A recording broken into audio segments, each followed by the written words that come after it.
এবং হা করে তাকিয়ে থাকার কিছু নেই। মানুষ কেমন করে রং পাল্টাতে পারে সেটা চেনানোর জন্য জানি মেয়েরা মেয়েদের বন্ধু হয় না। অচেনা অজানা মানুষদের আমি থ্যাংক ইউ জানাতে চাই। কি করছো? থ্যাংক ইউ জানাবা স্টার্ট করলাম। বোকা বোকা। হাই, সবাই কেমন আছো? আমরা ভালো আছি। আমরা জাস্ট কয়েকদিন হলো রায়গঞ্জ এসেছি। রায়গঞ্জে মোটামুটি বেশ ঠান্ডা পড়ে গিয়েছে অলরেডি ইতিমধ্যেই। আর এই ভিডিওটা ইচ্ছে ছিল কলকাতার থেকে ফেরার আগেই বানানোর, যাই হোক হয়ে ওঠেনি। মানে কলকাতাতে থাকাকালীনই বানানোর ইচ্ছে ছিল, তো ফিরে এসে সেই জন্য একটু গুছিয়ে নিয়ে এখন বানাচ্ছি। তো বেসিক্যালি আজকের টপিক বলা যেতে পারে ওর কোনো ভূমিকা নেই, আমারই আছে, পাশে ছিল, বসিয়ে রেখেছি, কারণ কোনো ভিডিওতেই তো অ্যাজ সাচ ওকে মানে সেইভাবে দেখাতে পারে মানে পার্টিসিপেট করেনি, ওই একটা অনেক দিন আগে ওই একটা ভিডিও ছাড়া। তো আজকে তাই জন্য ওকে বসিয়ে রেখেছি।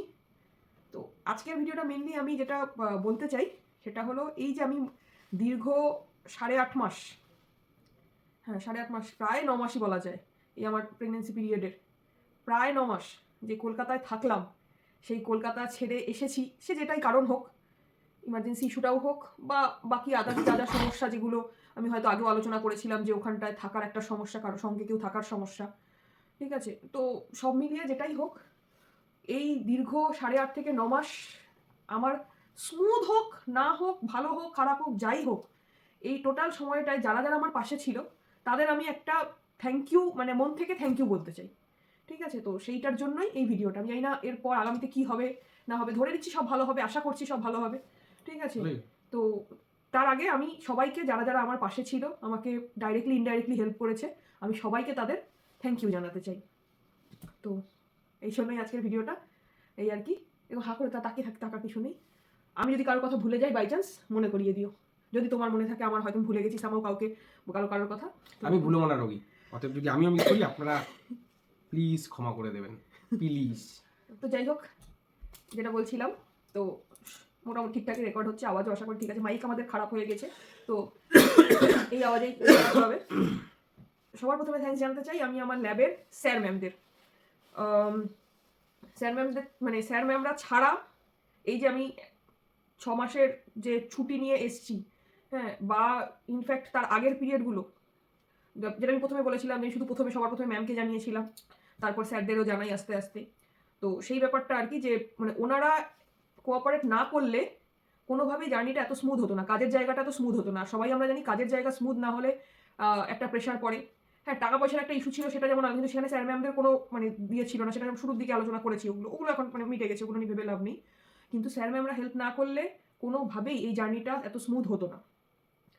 তো খুব মানে ওনারা খুব হেল্প করেছেন সমস্ত রকমভাবে, এবং আমার এই 6 মাসের ম্যাটার্নিটি লিভের জন্য যথেষ্ট কোঅপারেট করেছেন। আমি বাড়ি থেকে যতটা পারছি কাজ করছি, কোনো সেভাবে প্রেশার দেননি ওনারা, যতটা আমি পারছি করছি।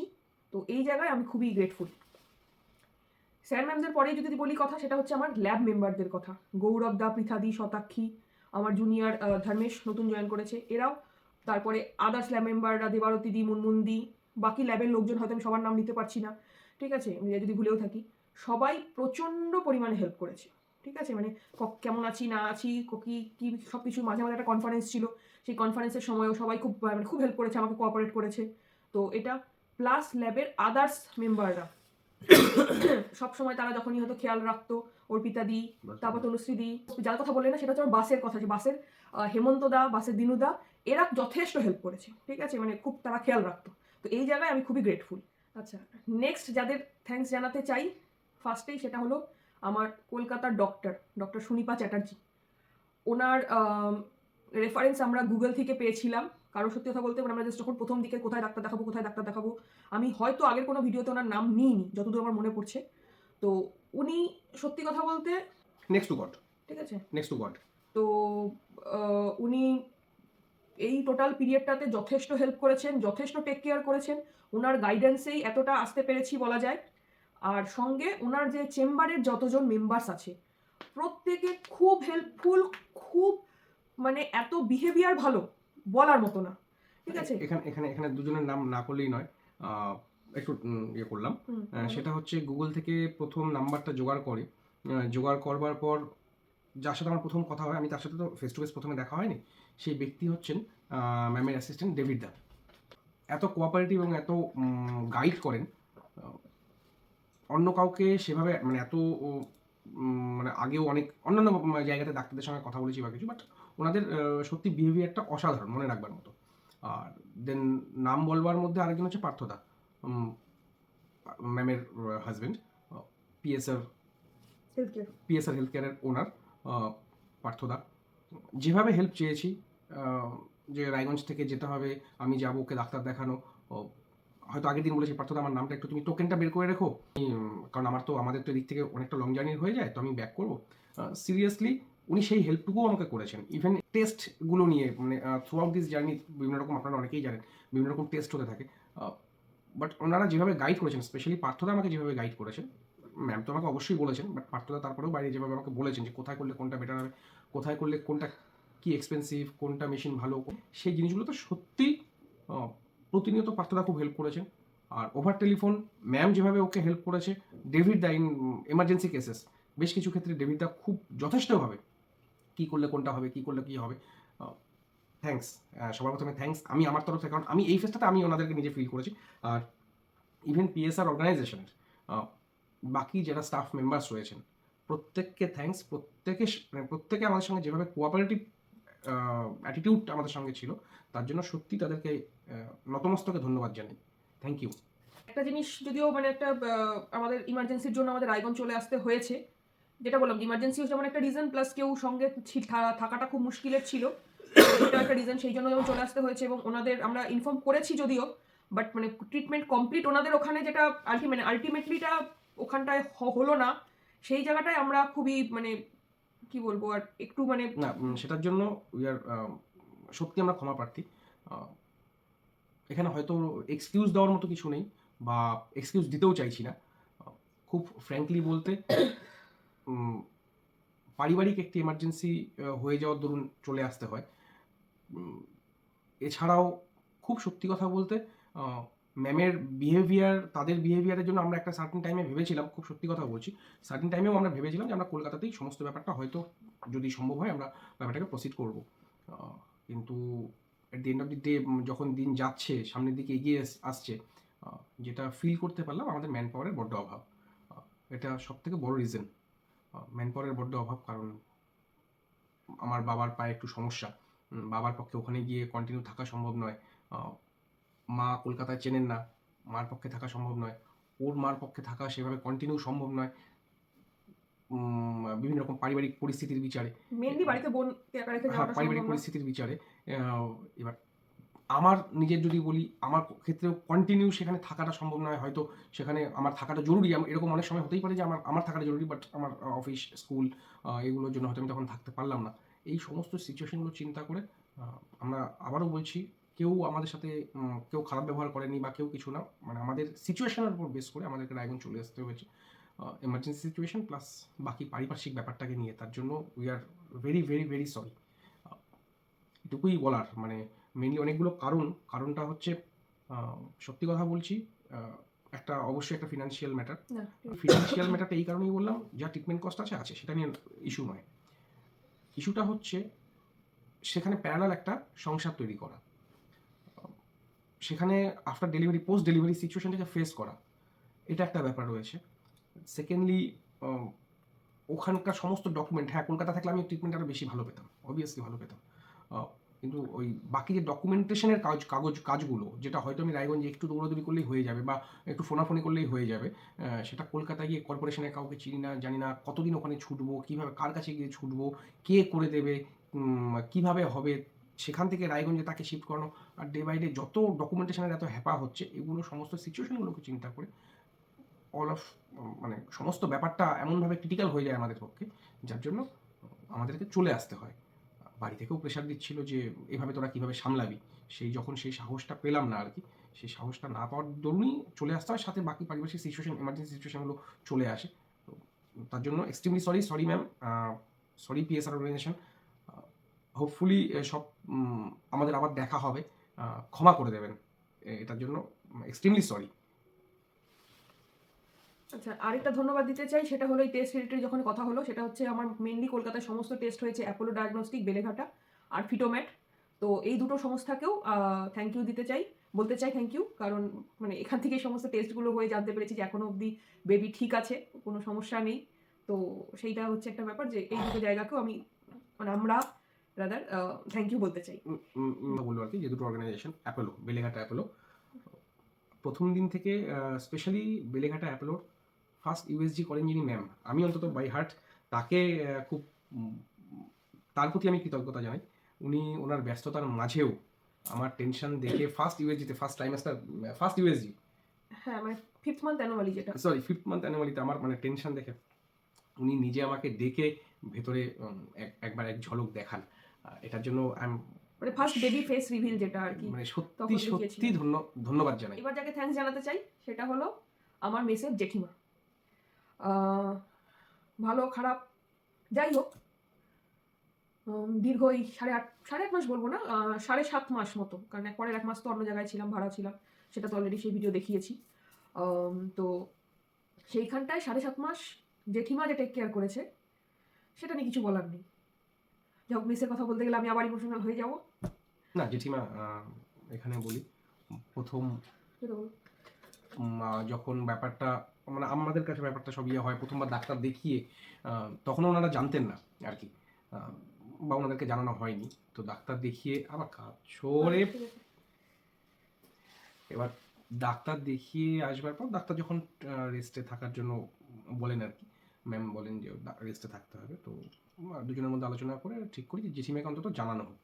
তো আমি জেঠিমাকে ফিরেই, আমি তো সেদিন আমার ফেরার ট্রেন ছিল, মোস্ট প্রবলেম সেদিন আমার ফেরার ট্রেন ছিল, তো আমি ওকে নিয়ে ফিরে আগে ওর মেসে ফিরেই, যেহেতু তখনও বাড়ি অন্য কিছু ইয়ে হয়নি, তখনও মেসে আছে, হ্যাঁ মানে ওটাই, তখনও বাড়ি ভাড়ার কোনো ব্যাপারই নেই, তখনও ওখানেই আছে। তো আমি প্রথমেই মেসেজ জেঠিমাকে বলেছিলাম, জেঠিমা এই ব্যাপার তুমি একটু দেখো। সত্যি কথা বলতে জেঠিমা আমার কথা ফেলেননি, যেভাবেই হোক, যতটুকু ওনার সাধ্যে, যতটুকু ওনার পক্ষে সম্ভব, উনি, আমি অন্তত যতটা শুনেছি ওর কাছ থেকেই শোনা, বা তারপরে যতবার গিয়েছি যতটুকুতে দেখা আর কি, ওইটুকু সময় মধ্যে, এইটুকুর জন্য আমি ধন্যবাদ, প্রণাম, এবং যতবার ওনার সঙ্গে আমার কথা হয়েছে, ওনার আতিথেয়তা, ওনার ব্যবহার সত্যি মনে রাখবার মতো। সেম জেঠুকেও, পিসিকেও, ছোট বৌদি, বড় বৌদি, সবাই সাপোর্টিভ ছিল।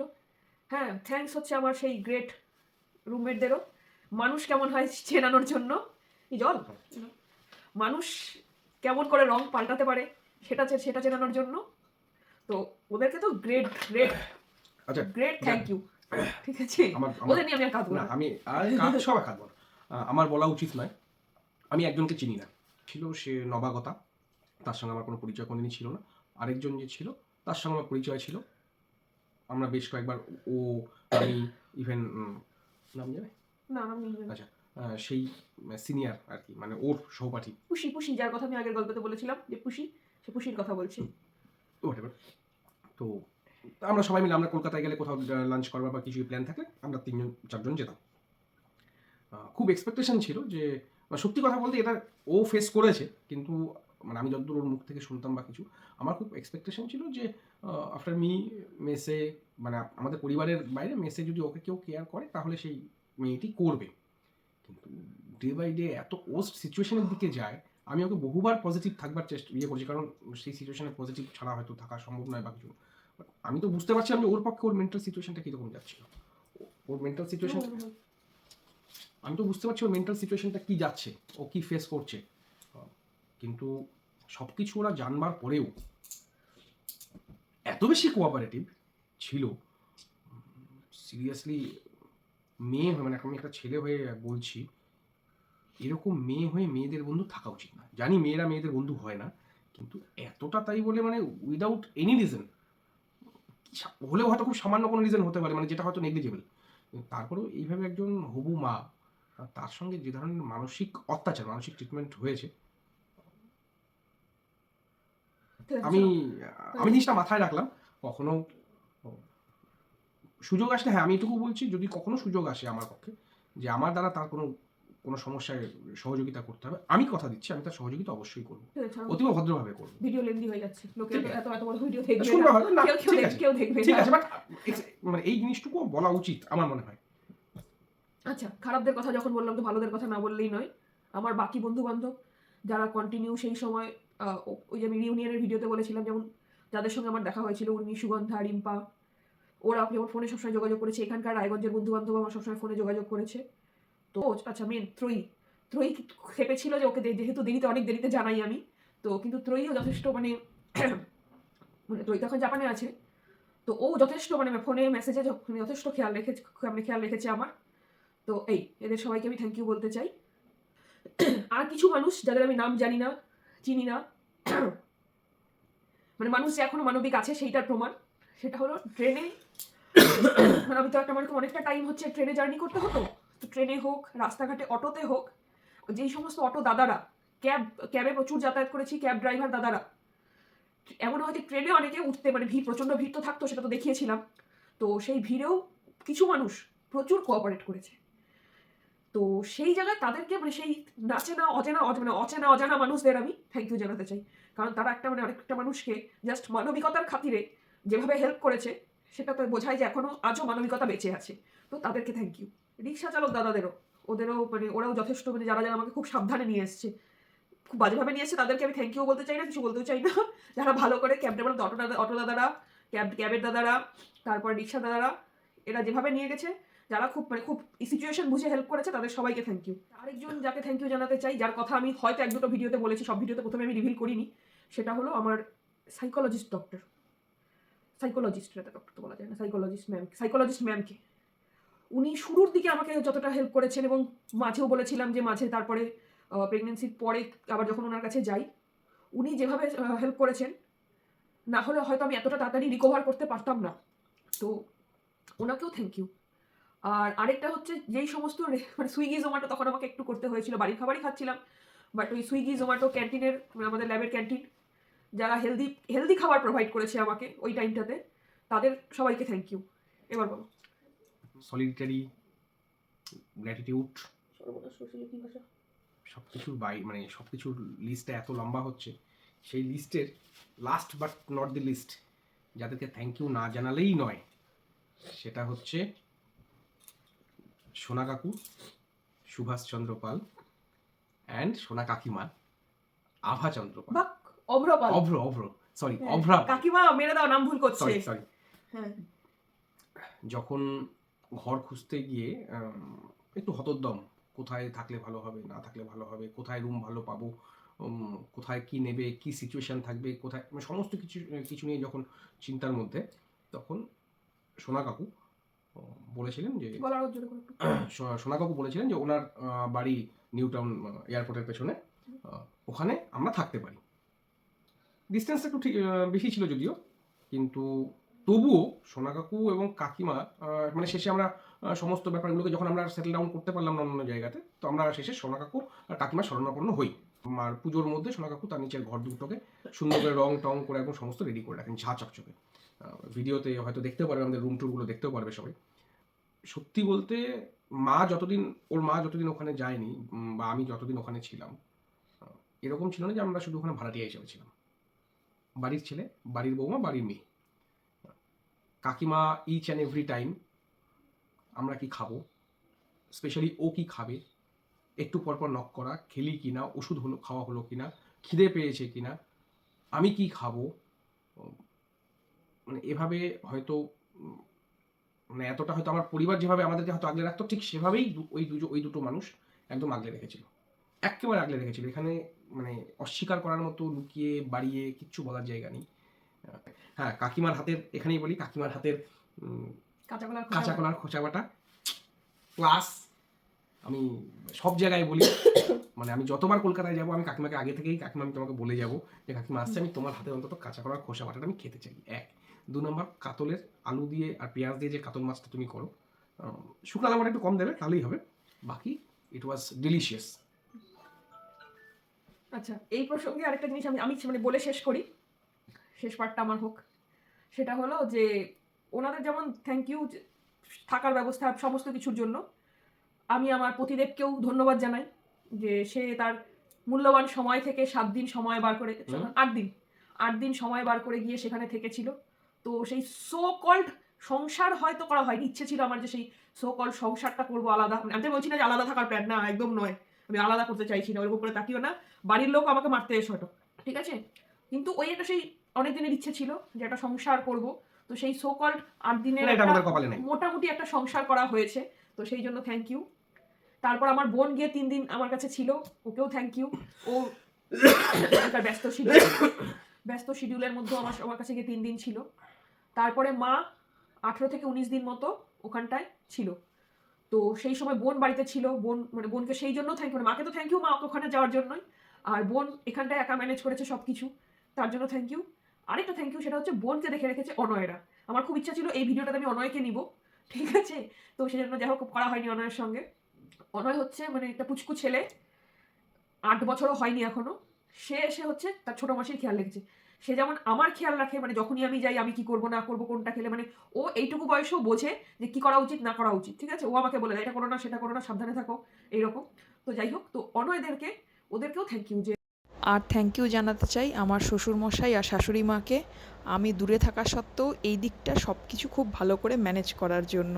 তো ভিডিওটা অনেক বড় হলো, আই গেস আমি জানি না কত মিনিটের হলো, তো আশা করি সবাই দেখলে হয়তো শেষ অবধি মজা পাবে, কান্নাকাটি লাগবে না। তো যাই হোক, তো ভিডিওটা আজকে এখানেই শেষ করছি, দেখা যাক এরপরে কি হয়, চেষ্টা করবো আরো ভিডিও বানানোর। আপাতত আজকের মতো টাটা।